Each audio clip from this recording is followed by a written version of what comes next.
L'éducation est traitée dans le chapitre 4 de l'ouvrage. On a dit que le mot révolution n'était pas de trop. Parce que l'éducation au Sénégal a une histoire. On a été colonisé. Et quand on nous a colonisés, si vous faites des recherches, vous êtes des journalistes, vous allez voir que la finalité de l'éducation au Sénégal et dans les colonies, c'était d'avoir quelques commis de l'administration pour aider ceux qui administrent les colonies. Donc, ils n'ont jamais eu comme projet de former un capital humain pour développer notre pays. Aux indépendances, c'était à nous de tourner la vision et de faire en sorte qu'on ait une éducation qui serve le développement. Des efforts ont été faits dans ce sens, le système éducatif a produit, mais tant qu'on n'était pas dans des schémas où il y a beaucoup de monde, beaucoup de besoins économiques, ça pouvait ne pas se voir. C'est pour ça que nous tous, nous avons été formés et nous pensons que nous avons été bien formés. Mais il arrive un moment dans le développement d'un pays où on arrive à une limite. Et cette limite-là, quand c'est arrivé, on a essayé de rectifier avec des états généraux de l'éducation et tout, mais l'application posait problème parce qu'ils n'avaient pas d'argent. Et les bailleurs de fonds considèrent que l'argent que nous mettons dans l'éducation, c'est des transferts sociaux. Alors que nous devons considérer que l'argent à mettre dans l'éducation pour former le capital humain, c'est un investissement. Parce que c'est le capital humain qui développe un pays. Donc on n'a pas résisté suffisamment aux bailleurs de fonds pour mettre beaucoup d'argent dans l'éducation. Même si on a des pourcentages très élevés, mais ces pourcentages sont bouffés par les salaires. Nous, ce que nous avons proposé, c'est de partir des ressources naturelles que nous avons. Toutes les richesses que nous avons, de faire un nantissement d'une partie de ces ressources pour lever un fonds revolving de 8 000 milliards pour la gratuité de l'éducation. Donc ça, c'est un point important. Avec tout le schéma de comment on doit l'utiliser, sur la scolarisation des filles, sur les langues nationales, sur les matières scientifiques, la formation des médecins, tout est détaillé dans le livre. Donc l'éducation, c'est le cœur du développement. Et le système éducatif que nous avons aujourd'hui, c'est un système qui, pour l'essentiel, organise le bourrage de crâne, comme le disait Gustave Le Bon. Vous avez beaucoup de connaissances qui sont là, mais qui partent le lendemain. Et la formation professionnelle également doit être remise sur la table. Donc voilà les propositions. Si vous lisez le chapitre 4 du livre, toutes nos propositions sont détaillées sur l'éducation. Pour ce qui concerne les ressources naturelles, notre approche est très claire. Si vous lisez le livre, vous allez vous rendre compte que nous déplorons le fait que les ressources naturelles que nous avons n'ont pas été utilisées pour financer le développement. Et tous les pays qui ont des ressources naturelles et qui ne les ont pas utilisées pour lever des financements, ils les ont bradés. Nous, on a dit on n'est pas d'accord sur ça. Et c'est mon boulot, moi, de structurer des financements sur la base des ressources naturelles.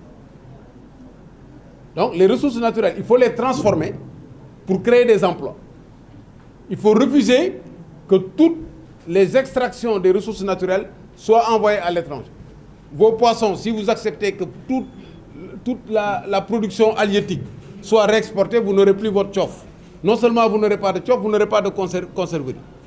Donc, pour nous, première approche, les ressources naturelles doivent être transformées pour créer des emplois et doivent être utilisées pour lever des financements. On sait comment ça se fait. Ce n'est pas un problème de faisabilité. Moi, c'est mon métier. Il est déjà fait. Je vais vous donner 1000 exemples sur ça. Deuxièmement, en Afrique, pour moi, l'Union africaine a 2 missions fondamentales. La première mission, c'est de faire en sorte que les ressources naturelles de l'Afrique ne soient pas bradées par les pouvoirs africains. Il faut que l'Abusus, parce que sur les ressources naturelles, tu as l'Usus, tu peux l'utiliser, Fructus, tu peux les fructifier, mais tu ne peux pas en abuser comme tu veux. Donc l'Union africaine doit avoir des règles pour que les États ne puissent pas brader les ressources naturelles. Ce n'est pas encore le cas. La deuxième mission concerne la dévolution du pouvoir. L'Union africaine doit fixer des règles de dévolution du pouvoir pour éviter tous ces débats sur les troisième mandats qui sont source d'instabilité. Donc aujourd'hui, nous pensons que ce n'est pas un problème de faisabilité, c'est un problème d'intégrité. Est-ce que les dirigeants, les élites africaines que nous avons sont prêtes à utiliser les ressources naturelles pour le bien-être des populations? Ou bien est-ce qu'ils utilisent les ressources naturelles pour s'enrichir et mettre 142 milliards de dollars dans les banques à l'étranger? C'est ça le problème. Si on décide que les ressources naturelles seront utilisées pour le peuple, on va les utiliser comme levier de financement pour faire nos infrastructures. Dans notre programme, il y a 4 000 milliards pour les infrastructures qui sont tirées des ressources naturelles. Tout à fait possible. Deuxièmement, on peut les utiliser pour transformer le pays, créer de nouvelles industries, développer la recherche. C'est juste une question d'option. Et nous, on n'a aucun problème, aussi bien au Sénégal qu'en Afrique. Regardez la fédération dont je parle, de l'Atlantique Ouest. Si on met la Gambie, le Sénégal, la Guinée-Bissau et la Guinée-Conakry, vous avez 4 pays. Nous avons le fer à la Falémé, nous avons le gaz. On a une industrie qui peut ravitailler toute cette zone-là en fer, en acier. La Guinée a la bauxite. Avec la bauxite, vous faites de l'aluminium. Tu as une industrie d'aluminium, tu ne vas plus détruire les forêts. La possibilité de développer l'Afrique est là. Et maintenant, pour le faire, il faut l'énergie, comme vous avez dit. Mais l'énergie, même le professeur Cheikh Anta Diop l'avait développé depuis longtemps. Sur l'énergie. Le solaire, on peut l'utiliser. On a le gaz, suffisamment de gaz et de bonne qualité pour transformer le gaz en énergie. Si vous avez l'énergie, vous avez tout. L'industrie de l'aluminium est énergivore, mais avec l'énergie, vous avez ça. Vous pouvez utiliser l'énergie pour la vie sociale, pour la vie au niveau des campagnes, etc. Donc, c'est possible. C'est là. Dañu toog ci jama di yalwaan përëm. Loolu moo ñu dal. Dañu toog ci jama di yalwaan përëm. Loolu nag bu amee, ne comptons pas sur le développement. Nos enfants, nos petits-enfants et tout, ils vont avoir des problèmes. On va privatiser l'éducation, on va privatiser la santé, alors qu'on a les moyens. C'est une question d'option. Moi, c'est sur cette option que je me bats. Moi, je ne suis pas venu en politique pour faire des réformettes. Je suis venu en politique pour montrer que techniquement, il est possible de changer ce pays-là. Moi, je suis contre l'idée d'un plan Marshall. Un plan Marshall, c'est en référence à ce qui s'est passé après la guerre, un plan pour redresser une situation provisoire. Ici, l'Afrique a besoin de se réveiller. L'Afrique a tout et doit se réveiller. Donc c'est une projection à long terme qu'il faut faire. On ne peut pas dire je mets tant pour telle période. Il faut dire comment je dois construire l'Afrique. Et on a les ressources naturelles, on a le capital humain. Mais le capital humain que nous avons, et vos questions sont extrêmement intéressantes, le capital humain que nous avons est éclaté. Il y a une partie des cerveaux africains qui servent l'Europe, qui servent l'Asie, qui servent les autres pays et qui ne servent pas l'Afrique. Et nous avons les ressources naturelles qui sont là. Je sais que les colons, s'ils pouvaient amener les ressources naturelles, ils les auraient amenées. Ils ne peuvent pas les amener. Les ressources naturelles sont là. Mais les cerveaux africains sont à l'étranger. Les plus brillants cerveaux, en général, ils sont là-bas parce que les conditions diffèrent. Maintenant, on a une jeunesse, une population extrêmement jeune qu'il faut former pour qu'elle puisse s'allier avec ce nuage de cerveaux à l'étranger pour exploiter les ressources naturelles. Mais c'est ça qu'ils bloquent. Ils te cassent ton éducation pour que tu n'aies pas ce cerveau. Ils ne peuvent pas. Ils te cassent ta santé. Parce que si tu n'es pas en bonne santé et tu n'as pas de savoir, tu ne peux pas être un capital humain précis. Et donc, tu végètes. Qu'est-ce que les gosses font? Ils ont en tête de partir. C'est ça qui explique l'émigration. Les gens partent. Maintenant, comment faire pour les retenir? Pour les retenir, il faut que ces gens qui doivent diriger ces élites politiques sachent que ce n'est pas parce que tu es élu que tu es propriétaire du pays. Tu es élu parce que tu es là sur place, tu as demandé. Maintenant, comment doit-on donner les postes? Et c'est avec l'appel à candidature. Les gens compétents doivent être au poste de commande. On met un appel à candidature pour les postes, tu règles déjà la moitié du problème. Parce que les cerveaux qui sont à l'étranger, ils sont prêts à venir si les conditions sont réunies. Mais vous venez ici, on vous nomme, 2 jours après, on vous demande de l'argent, vous refusez, on vous balance. Et qu'est-ce que vous allez faire? On l'a vu plusieurs fois, on a vu des gens qui ont été nommés ici. Il y a des gens qui refusent des postes parce que simplement, ils n'ont pas de garantie. Donc, c'est ça que nous avons. Et l'autre chose qu'il faut régler, c'est les passagers clandestins. Les gens qui sont dans le système politique, dans les partis politiques.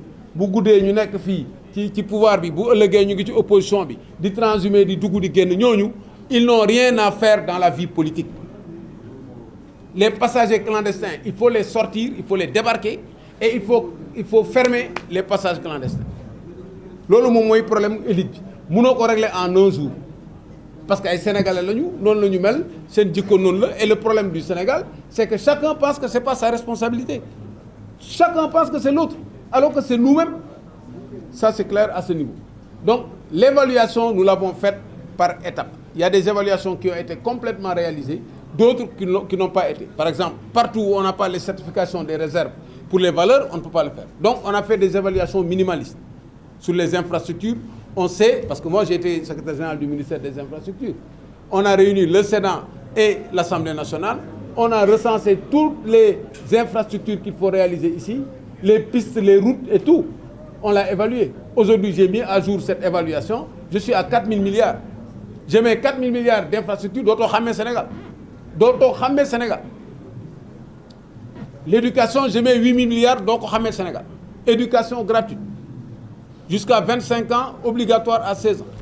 Je mets 1 000 milliards par an pendant 5 ans, plateau médical revu, avec des infrastructures, des polycliniques dans tous les départements et des véhicules dans les zones les plus reculées avec tous les dispositifs de santé et de prévention. Je les développe.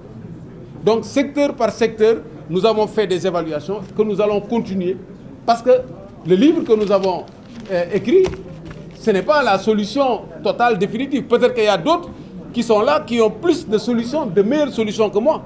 Ils vont donner ces solutions, on va améliorer et ensemble, on va s'entendre sur un programme. Donc à ce niveau, il n'y a pas de problème. Et effectivement, la question de la micro, vous ne pouvez pas développer un pays sans que les retombées, la croissance, si la croissance ne rabote pas la pauvreté, la microéconomie, les ménages, les petites entreprises, le secteur informel n'en bénéficient pas. Et là, le système, il est organisé. Si vous voyez le livre dans Mettre de l'ordre, on a mis un schéma d'association de l'ensemble de ces secteurs dans la vie économique avec les retombées qu'il faut. Avec des zones de commerce et tout ça, c'est déjà développé. Sur la population, pour terminer, je sais que je parle trop, mais on m'appelle de l'autre côté. Sur la population, je suis conscient que la population est une force pour l'Afrique. Je ne suis pas d'accord avec ceux qui disent qu'il faut réduire la population. Au contraire, c'est notre force. Il faut absolument que le dividende démographique puisse nous profiter, mais il faut l'organiser. Il faut l'organiser, organiser la santé de la mère et de l'enfant, faire en sorte que ça soit développé. Et pour que les gens soient plus nombreux, mieux éduqués, qu'on puisse exploiter les ressources. La population que nous avons en Afrique, comparée au travail à faire et aux ressources que nous avons, cette population-là est faible. Moi, je ne suis pas d'accord avec ceux qui nous font croire. On n'est pas en Europe où il y a une population vieillissante, etc. Aujourd'hui, ils n'ont même plus de main-d'œuvre parce qu'ils se sont lancés dans des trucs de réduction de familles nucléaires de 3 personnes. Nous, on ne va pas tomber dans ce schéma-là. Voilà ce que je voulais dire et vraiment, je suis très intéressé par les questions que vous avez. Sur l'Afrique, c'est clair que les dynamiques et les échappées solitaires ne donneront rien. Donc si l'Afrique ne s'organise pas de façon intégrée, en commençant par des zones de proximité et d'affinité, on ne pèsera pas parce qu'on va traiter comme un petit poussé. Donc nous, notre idée, c'est de faire des blocs. On s'entend sur les ressources, leur gestion, et l'accent, c'est la transformation. On fait nos monnaies dans ces zones et on booste notre économie. C'est ça. Et comme ça, on va discuter avec la Chine, comme on discute avec l'Inde, comme on discute avec les États-Unis, à mémoire égale. Mais si vous y allez seul, vous êtes mort. Aujourd'hui, le Sénégal, les gens viennent au Sénégal parce qu'il y a du gaz. Tu vois un président allemand, un président polonais qui viennent ici parce qu'on a notre gaz. Si tu es isolé et que tu discutes ton gaz de façon isolée, tu es mort. Donc, c'est de façon combinée. Ça, c'est clair et net. Pour les professions réglementées, moi, mon point de vue est clair. Je suis contre les fermetures. Les ordres fermés, dire que c'est tous ceux qui ont les compétences pour exercer une fonction, quel que soit le volet dans lequel ils veulent exercer les fonctions, il faut leur permettre de le faire. Leur accorder la formation, la protection qu'il faut. Je suis contre les fermetures. Je ne crois pas au grand remplacement dans la presse en disant il y a des réseaux sociaux, c'est fini, c'est envahi. Il y a toujours un cœur de presse qui est là et qui a son public et qui a sa compétence, qui a ses règles. Il faut les développer parallèlement. Les réseaux sociaux, ne vous fatiguez pas, on ne peut pas arrêter la mer avec ses bras. Mais il faut réglementer. Les jeunes qui ont des compétences, qui veulent être journalistes, il faut leur permettre d'être journalistes, d'organiser la fonction de reporter, d'organiser toutes les fonctions et leur permettre de travailler et de gagner leur vie. Moi, c'est comme ça que je le vois. Donc, l'assainissement, ce n'est même pas un problème d'assainissement, c'est à vous de fixer une loi d'orientation sur la presse. Et ça, on va y travailler pour dire voilà les professions réglementées. Et ça, si vous lisez bien le livre, il y a des parties sur Maître de l'ordre où on a repris cela. Je confirme qu'un pays qui ne produit pas est un pays mort. Et le Sénégal est un pays mort. Parce que le Sénégal ne produit pas. Le Sénégal importe. S'il vous plaît, du silence dans la salle, s'il vous plaît. S'il vous plaît. Le Sénégal importe, on a les chiffres de la BCEAO, dépense 1000 milliards récemment pour les importations, dont les 400 milliards, c'est des produits de base, riz, sucre, farine, etc. Donc on ne peut pas avoir une économie extravertie. Maintenant, sur quel levier? Le financement, c'est les ressources naturelles. Aucun bailleur ne te prêtera de l'argent pour développer ton industrie, ni ton agriculture, ni la pêche, ni l'élevage. Donc c'est à partir de tes ressources naturelles que tu monnaies en discutant, en mettant un schéma de batterie, de troc, pour faire la transformation industrielle. Si vous ne le faites pas, les ressources halieutiques, on arrête tous les contrats de pêche. On n'a pas besoin de contrats de pêche où il y a des retombées de 10 milliards, 20 milliards. On fait un schéma où on évalue les ressources. Vous avez le droit de pêcher pour une quantité. Une partie reste ici, une partie est transformée, une partie est exportée. Donc c'est un schéma qu'on a bien étudié. On aura l'occasion plus en détail de revenir là-dessus. Et maintenant les produits agricoles, les produits de l'élevage, les produits de l'artisanat. On aura un office sénégalais de l'artisanat avec un fonds de 350 milliards. Donc la transformation industrielle, elle est fondamentale, y compris même dans d'autres secteurs comme le tourisme, etc. Pour la santé, vous savez très bien que la santé est malade. Un pays qui n'a pas un schéma de prévention générale, prévention médicale,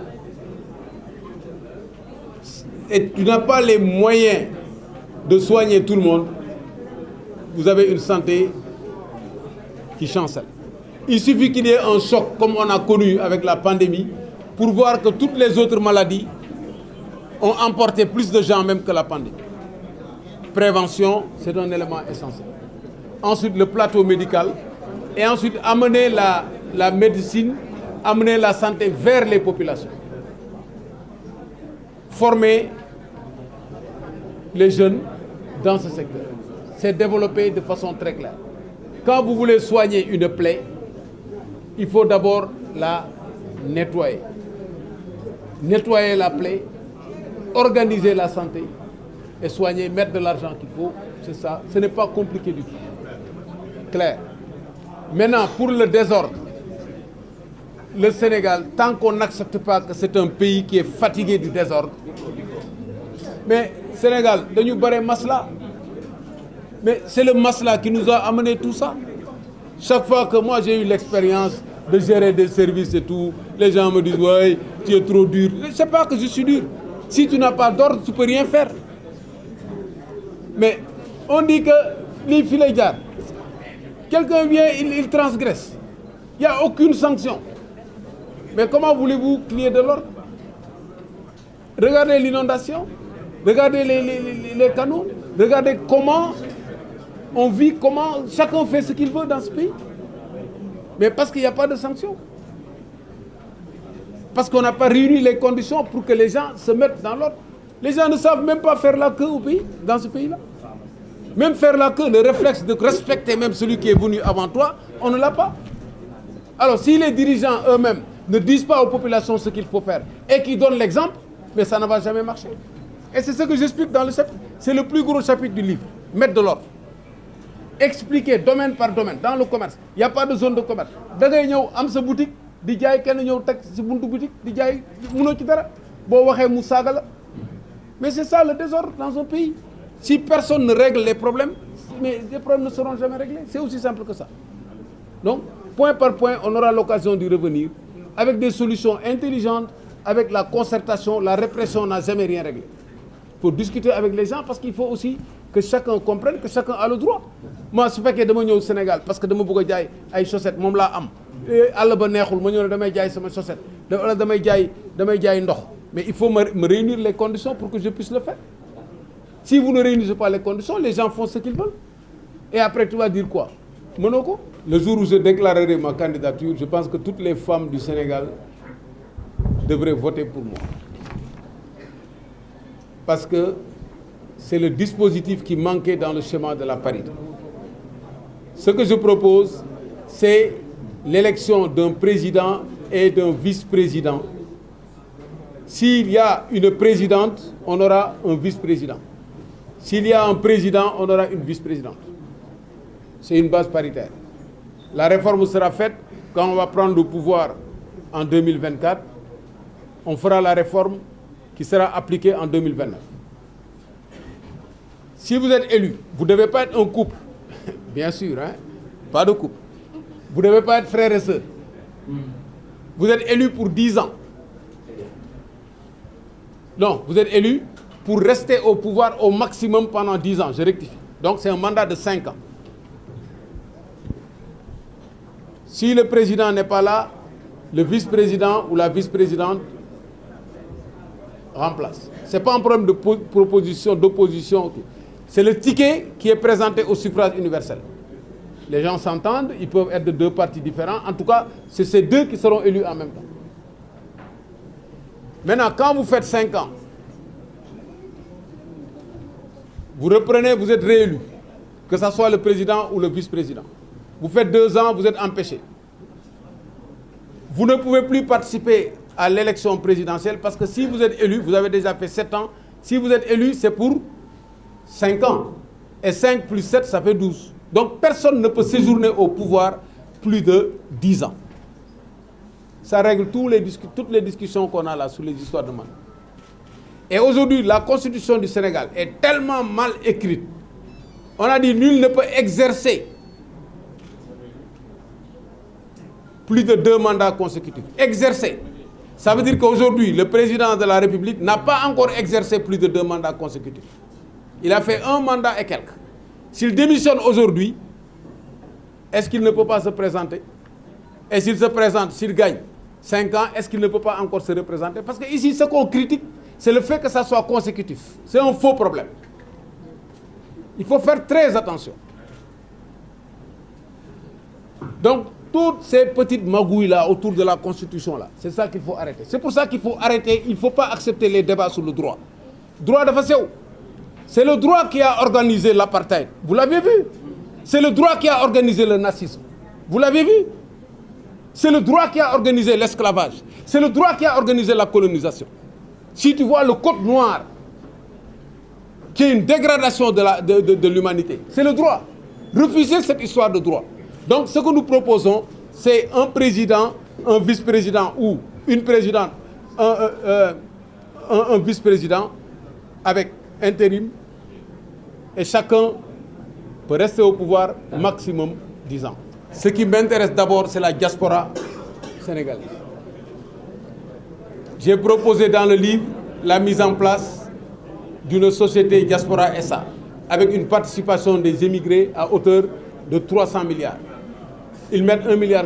Le tiers, ça me suffit pour faire tous les projets avec la diaspora. Ça, c'est quelque chose de clair. Maintenant, pour l'Europe, ma vision, c'est que le Sénégal aille concurrencer la Russie dans la production et dans la fourniture de gaz en Europe. C'est ça, moi. Quand vous vendez ce gaz-là, vous avez des devises, vous avez suffisamment d'argent. Aujourd'hui, on a suffisamment de gaz pour aller bousculer la Russie. C'est pour ça que les Allemands viennent ici, les Polonais et tout. C'est clair. La technologie, ils ont la technologie, ils ont la recherche. Je vais aller les voir, je vais faire en sorte que nos jeunes aillent dans les centres de recherche les plus pointus en Europe, en Asie, en Amérique, pour qu'ils soient les grands savants du monde. C'est ces collaborations-là que je vais faire. Parce que moi, j'ai besoin d'avoir des bons cerveaux pour développer l'Afrique. Donc voilà ce qui m'intéresse là-bas. Le reste, c'est des négociations. Moi, je ne privilégie aucun pays, je ne privilégie aucun continent. On discute à mémoire égale et j'ai en bandoulière les intérêts du Sénégal. Voilà notre option pour l'Afrique. Et si on veut le faire ensemble, en tant que pays africain bloc, c'est encore mieux. Voilà notre vision de l'Afrique, voilà notre vision de notre relation avec l'Europe et l'Asie.